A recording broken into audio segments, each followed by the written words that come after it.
Let me give you interesting food for thought. ZANU-PF was started in 1963. It was an offshoot of ZAPU, which was started in 1961.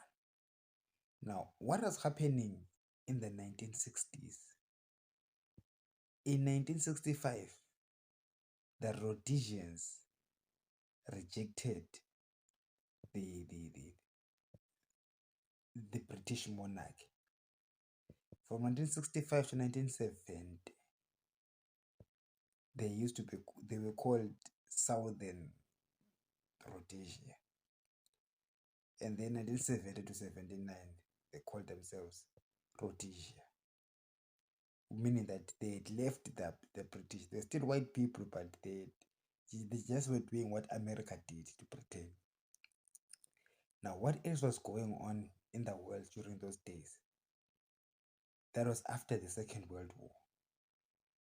And another interesting thing is that ZAPU, which was led by Joshua Nkomo, was supported by the communist.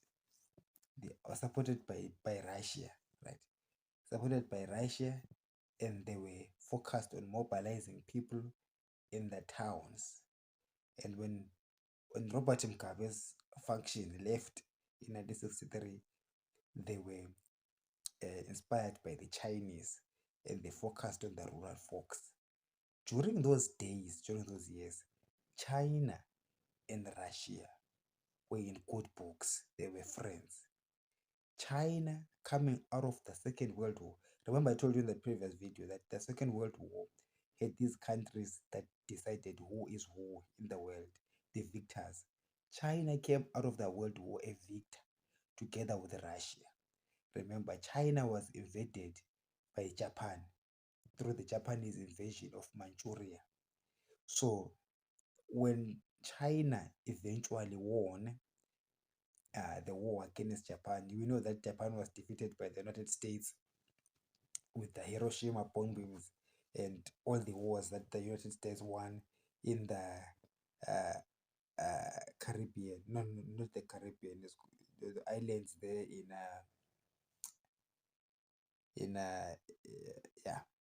yeah, those islands there below Japan.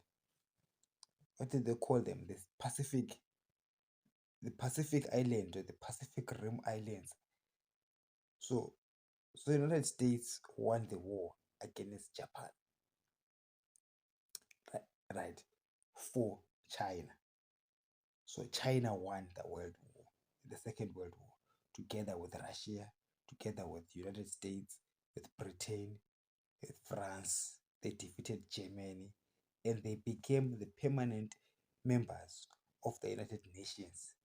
That is why now Russia still has got power and China has got power, because these are the people that established the current world order. So it was necessary for China and Russia to get something from winning. So after winning the Second World War, one of the things that they were given, I'm telling you, is Africa. Is evidenced by the fact that when Britain or and USA as well, or whoever was involved, when they began to give hand over Africa to Russia and China, they did it through these so-called liberation parties, like ZAPU. When ZAPU was started in 1961 by Joshua Nkomo, it was formed by black people, right, to liberate black people from the oppressive white rule. But what Joshua Nkomo didn't know, that when the Russians were sponsoring them, the Russians were not sponsoring for the sake of black people. No, they were sponsoring for the sake of the Russians, because they already agreed up there that you are going to give us Africa, or some parts of Africa. So Russia sponsored them, and you should ask yourself, why did the British allow the Russians to do so? Why? Because it's a theater, it's a game, it's a theater, it was playing out. So the Russians began to sponsor Joshua Nkomo, and the Chinese sponsored Robert Mugabe. 2 years later, Robert Mugabe left Joshua Nkomo, what were the Chinese doing? The Chinese were also seeking for a stake in the pie. I mean, for a piece of the stake. So whoever was going to win, depending on who was controlling who. If Joshua Nkomo had won, Russia wins. If Robert Mugabe wins, the Chinese will win.